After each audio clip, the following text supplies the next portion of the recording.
పిన్నెల్లి రామకృష్ణారెడ్డి మీద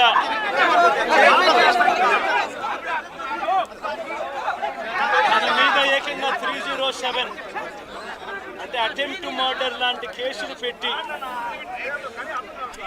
ఏ రకంగా అన్యాయంగా తనను జైల్లో నిర్బంధించడం జరుగుతూ ఉందో కూడా చూస్తూ ఉన్నాం.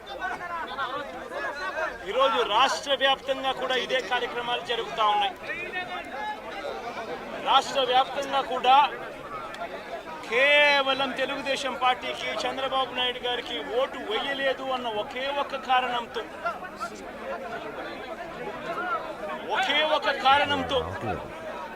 ఏకంగా ఆస్తులను ధ్వంసం చేస్తా ఉన్నారు. వీళ్ళే అటువైపున ఉన్న వారి మీద వాళ్ళు కొట్టారు అని చెప్పి కేసులు పెడతారు. ఇంతటి దారుణంగా ఈరోజు రాష్ట్రంలో పరిపాలన సాగిస్తూ ఉన్నారు. నేను అడుగుతా ఉన్నా, ఇదే గత 5 సంవత్సరాల కాలంలో వైఎస్ఆర్సీపీ పరిపాలనలో ఉండగా, వైఎస్ఆర్సీపీ ప్రభుత్వంలో ఉండగా అప్పుడు జగన్ ఏం చేశాడు?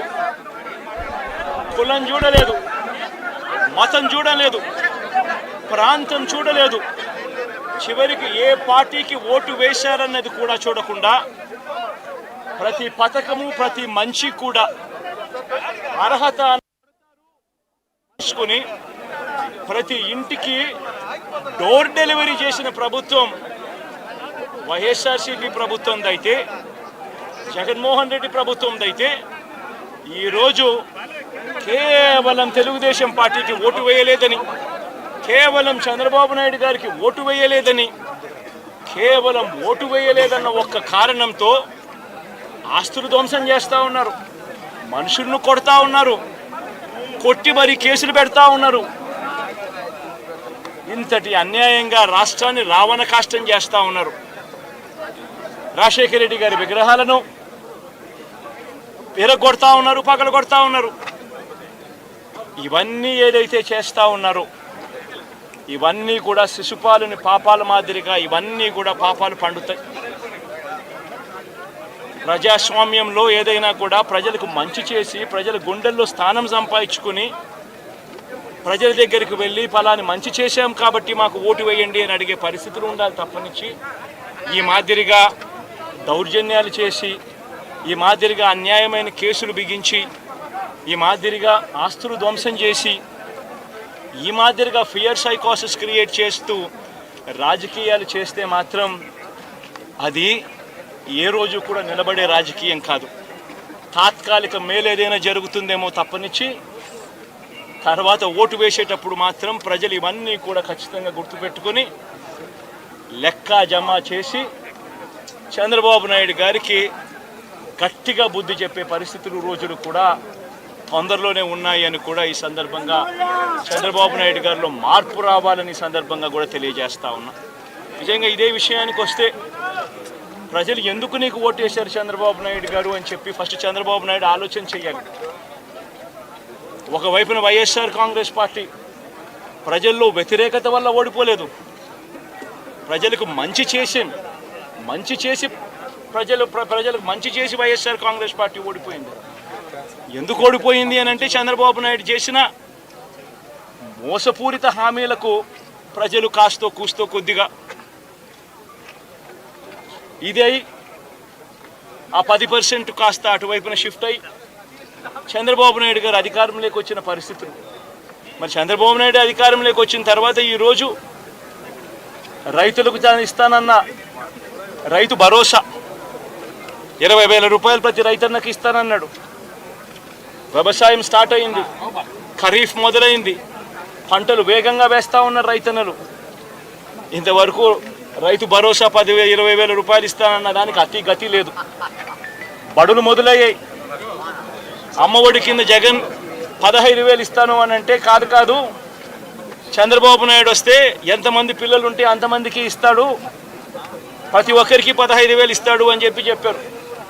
రాష్ట్రంలో 1,00,00,000 మందికి పైగా పిల్లలు బడియీడు పిల్లలు ఉన్నారు, బడులు స్టార్ట్ అయ్యాయి.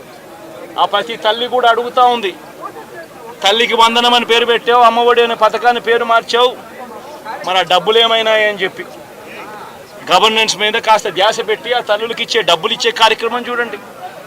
రైతులకు ఇచ్చే రైతు భరోసా 20,000 ఇస్తామన్నారు, ఇచ్చే కార్యక్రమం చూడండి. ప్రతి అక్క చెల్లెమ్మకు 18 ఏళ్ళు పైబడిన ప్రతి అక్క చెల్లెమ్మకు ప్రతి ఒక్కరికి 1,500 రూపాయలు ఇస్తామని చెప్పారు. అంటే సంవత్సరానికి 18,000 రూపాయలు. రాష్ట్రంలో 4,12,00,000 మంది ఓటర్లు ఉండరని చెప్పి మొన్నలే లెక్కలు తేలాయి. అందులో దాదాపుగా 2,10,00,000 మంది మహిళా ఓటర్లే. అంటే అందరూ 18 సంవత్సరాలు నిండిన మహిళా ఓటర్లే. మరి 2,10,00,000 మంది ఈ మహిళా ఓటర్లందరూ కూడా 18 ఏళ్ళు నిండిన ఈ మహిళా ఓటర్లందరూ కూడా వీళ్ళందరూ కూడా ఈరోజు అడుగుతూ ఉన్నారు, 1,500 రూపాయలు ప్రతి నెల ఇస్తానన్నావు, ఏమైంది ఈ 1,500 రూపాయలు ఇచ్చే కార్యక్రమాలు అని చెప్పి అడుగుతూ ఉన్నారు. వాటి మీద ధ్యాస పెట్టే కార్యక్రమం చంద్రబాబు నాయుడు చేయాలి. ఇవేవి కూడా చేయకుండా కేవలం భయాందోళనలు క్రియేట్ చేయాలి, రాష్ట్రంలో రావణ కాష్టం సృష్టించాలి, దొంగ కేసులు పెట్టాలి, ఇరికించాలి, ఆస్తులను ధ్వంసం చేయాలి.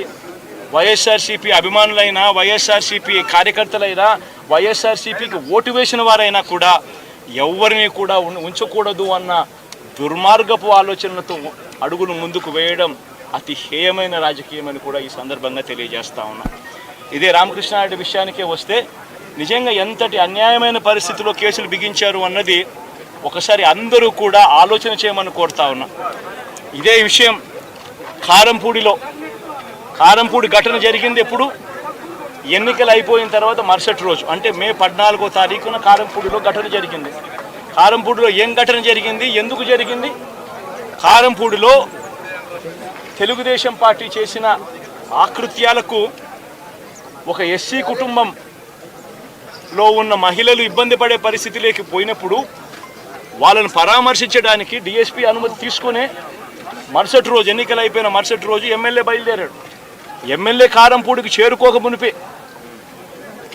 ఆ ఎస్సీ కుటుంబం అనేది కారంపూడి అటువైపున ఉంటే, ఊరికి అటువైపున వాళ్ళ ఇల్లు ఉంటే, ఆ ఊరు ఎంటర్ కాకమునిపే తనను అడ్డగించడము, అక్కడే గొడవ జరగడము, గొడవ జరిగేది టౌన్లో జరుగుతూ ఉంది, ఇక్కడ నుంచి ఇక్కడ అడ్డగించినారు.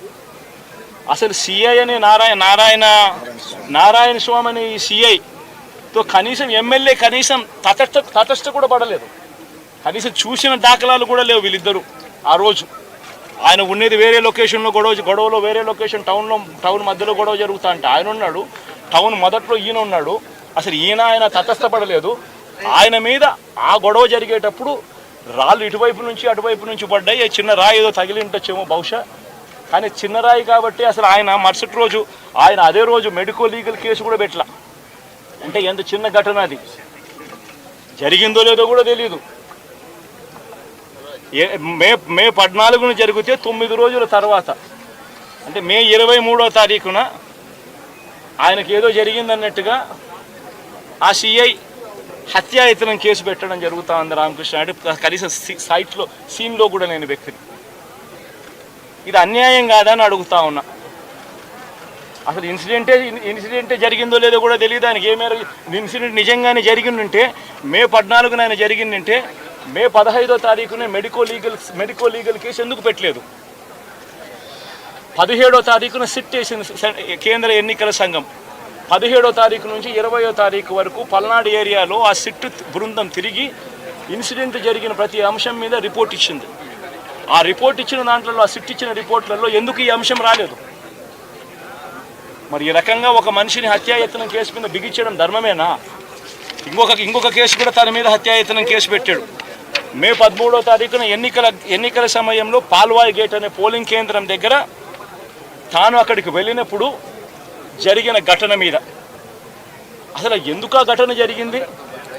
ఎవడన్నా కొద్దో గొప్ప కనీసం ఆలోచన చేసేవాళ్ళు ఎవరైనా ఆలోచన చేయాలి కదా. అక్కడ ఉన్న ఎస్సీలను, ఆ గ్రామంలో ఉన్న సామాజిక వర్గం వాళ్ళు గ్రామంలో ఉన్న బూతులు లేకపోయి ఓట్లు వేసే పరిస్థితి లేకుండా ఉన్నప్పుడు ఎమ్మెల్యే అక్కడికి ఆ గ్రామానికి వెళ్ళినప్పుడు ఎమ్మెల్యే ఆ పరిస్థితిని చూసి ఎస్పీకి 4 సార్లు 5 సార్లు 10 సార్లు ఫోన్ చేసినా కూడా ఎస్పీ రాని పరిస్థితిలో ఉన్నప్పుడు, కనీసం సిఐని ఎస్ఐని కూడా పంపించిన పరిస్థితిలో ఉన్నప్పుడు, అటువంటి బూత్లో, సెన్సిటివ్ బూత్లో కేవలం ఒకే ఒక్క హోంగార్డును పెట్టి బూతులు నడుపుతూ ఉన్నారు. అటువంటి పరిస్థితుల్లో అన్యాయం జరుగుతూ ఉందని చెప్పడం కోసం, అన్యాయం జరుగుతూ ఉన్న వాళ్ళ పక్షాన్ని నిలబడడం కోసం ఎమ్మెల్యే లోపలికి పోయి ఈవీఎంను పగలగొట్టే కార్యక్రమం జరిగింది. ఎందుకు ఈవీఎంలో నిజంగానే ఎమ్మెల్యేనే రిగ్గింగ్ చేసుకుంటా ఉంటే, ఎమ్మెల్యేకి అక్కడ నిజంగానే ఎమ్మెల్యే పరిస్థితి అంత బాగుండింటే ఎందుకు ఎమ్మెల్యే ఈవీఎం పక్కన కొడతాడు? అక్కడ పరిస్థితి బాగలేదనే కదా, అన్యాయం చేస్తూ ఉన్నారనే కదా. అక్కడికి పోయినప్పుడు అన్యాయం చూశాడు కాబట్టే కదా ఈవీఎం పగలగొట్టాడు. ఆ ఈవీఎం ఏదైతే పగలగొట్టిన కేసులు ఏదవుతుందో తనకు బెయిల్ వచ్చింది. ఈరోజు తాను బెయిల్ అక్కడ లోపల ఉన్నది ఈవీఎం పగలగొట్టిన కేసులో కాదు, తను లోపల ఉన్నది ఈవీఎం పగలగొట్టిన కేసులో. అన్యాయం జరిగింది అని చెప్పి, అన్యాయం జరుగుతూ ఉన్న పరిస్థితిలో ఎమ్మెల్యే అక్కడికి పోయి అడ్డుకునే కార్యక్రమంలో జరిగింది అని చెప్పి కోర్టులు కూడా గుర్తించాయి కాబట్టి తనకు బెయిల్ వచ్చింది. కానీ మళ్ళీ ఆ తర్వాత ఏం జరిగింది? ఆ ఇన్సిడెంట్ జరిగిన 10 రోజుల తర్వాత, ఆ ఇన్సిడెంట్ జరిగిన 10 రోజుల తర్వాత, అంటే మే 23వ తారీఖున ఎమ్మెల్యే అక్కడికి వెళ్ళి హత్యాయత్నం చేశాడట. అదే పోలింగ్ బూత్లో హత్యాయత్నం చేశాడంటే ఎవడన్నా బుద్ధునోడు ఎవడన్నా నమ్మదానికి ఉందయ్యా? ఎవడన్నా ఎమ్మెల్యే అనేవాడు అక్కడికి పోయినప్పుడు వాళ్ళు చేస్తూ ఉన్న రిగ్గింగు, ఎమ్మెల్యే దానికి అడ్డుకునే కార్యక్రమం చేస్తూ ఉంటే ఎమ్మెల్యే అక్కడికి పోయి ఎమ్మెల్యే హత్యాయత్నం చేస్తాడా? చెప్పడానికైనా హద్దు పొద్దు ఉండాలి కదా. 10 రోజుల తర్వాత ఎమ్మెల్యే హత్యాయత్నం చేశాడని చెప్పి కేసు పెడతారు 10 రోజుల తర్వాత. ఇప్పుడు నిజంగానే అటువంటి ఇన్సిడెంట్ జరిగిందంటే సిట్టు 17వ తారీఖు నుంచి, మే 17వ తారీఖు నుంచి 20వ తారీఖు లోపల మధ్యలో ఇచ్చిన రిపోర్ట్లో ఆ సిట్లో అది చెప్పాలి కదా, ఇట్లా జరిగింది, ఎమ్మెల్యే అనే వ్యక్తి హత్యాయత్నం చేసే కార్యక్రమం చేశాడు అని చెప్పి రావాలి కదా. మరి ఎందుకు సిట్ రిపోర్ట్లో రాలేదు? ఈ రకంగా ఒక మనిషిని కేవలం 4 సార్లు ఎమ్మెల్యే, తాను 2000 కన్సిస్టెంట్గా 4 సార్లు ఎమ్మెల్యే గెలిచాడు. 2009లో గెలిచాడు, 2011లో గెలిచాడు, 2014లో గెలిచాడు, 2019లో గెలిచాడు. ఒక మనిషి కన్సిస్టెంట్గా 4 సార్లు ఎమ్మెల్యేగా గెలుస్తూ వస్తున్నాడు అని అంటే ఆ మనిషి మంచోడు కాబట్టే గెలుస్తూ వచ్చాడు, ఆ మనిషి మంచోడు కాబట్టే ప్రజలు ఆశీర్వదిస్తూ వచ్చారు. అటువంటి వ్యక్తిని తీసుకొని వచ్చి తప్పుడు కేసులలో ఈ మాదిరిగా బిగించడం ఎంత మటుకు ధర్మం? ఈరోజు ఈ రామకృష్ణారెడ్డి ఒక పరిస్థితే కాదు, రాష్ట్ర వ్యాప్తంగా ప్రతి గ్రామంలోనూ కూడా ఇదే కార్యక్రమాలు జరుగుతూ ఉన్నాయి. ప్రతి ఒక్కరూ కూడా వాళ్ళ స్థాయిలో రెడ్ బుక్స్ అని చెప్పి రెడ్ బుక్లు పెట్టుకొని ఉండరు. చంద్రబాబు నాయుడు స్థాయిలో చంద్రబాబు నాయుడు ఒక రెడ్ బుక్, లోకేష్ స్థాయిలో లోకేష్ ఒక రెడ్ బుక్, ఎమ్మెల్యే స్థాయిలో ఎమ్మెల్యే ఒక రెడ్ బుక్, మండల స్థాయిలో మండల నాయకుడు ఒక రెడ్ బుక్, గ్రామ స్థాయిలో గ్రామంలో ఇంకో రెడ్ బుక్, గ్రామ స్థాయిలో ఇంకో నాయకుడు, గ్రామ స్థాయిలో ఇంకో రెడ్ బుక్లలో పెట్టుకొని ఏం చేస్తూ ఉన్నారు? అతి దారుణంగా అన్యాయంగా ఆస్తులు ధ్వంసం చేస్తూ ఉన్నారు. రాష్ట్రం మొత్తం దాన్ని చూస్తూ ఉంది, కానీ ఎవడు మాట్లాడడం లేదు. దొంగ కేసులు పెడతా ఉన్నారు, పోలీసులు ప్రేక్షక పాత్ర పోషిస్తూ ఉన్నారు. దొంగ కేసులు పెడతా ఉన్నారు, వాళ్ళే కొడతారు, మళ్ళీ ఇటువైపున కేసులు పెడతా ఉన్నారు. రాష్ట్రం మొత్తం ఇది చూస్తూ ఉంది. చీని చెట్లు నరికేస్తూ ఉన్నారు, ఆస్తులు ధ్వంసం చేస్తూ ఉన్నారు, కనిపిస్తూ ఉంది.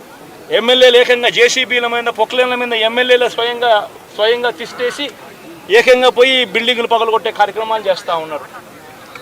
ఇంతటి దారుణంగా నిజంగా చేస్తూ ఉన్నారు అని అంటే ఎల్లకాలం ప్రభుత్వం మీది కాదు, ఎల్లకాలం రోజులు మీయే ఉండవు చంద్రబాబు, అది గుర్తుపెట్టుకో. మీ పాపాలు పండుతూ ఉన్నాయి వేగంగా. ప్రజలు దీన్ని క్షమించని పరిస్థితి లేక వస్తారు. ఖచ్చితంగా మీకు బుద్ధి చెప్పే పరిస్థితులు రోజులు కూడా ఉంటాయి. చేతనైతే మంచి చేయండి, మంచి చేసి ప్రజల మనసులు గెలుచుకుని ఓట్లు ప్రజల మనసుల్లో స్థిరస్థాయిగా నిలబడే కార్యక్రమం చేయండి. కానీ ఈ తప్పుడు రాజకీయాలు ఈ మాదిరిగా నువ్వు ఒక్కరివే చేస్తావు అనుకుంటా ఉన్నావు.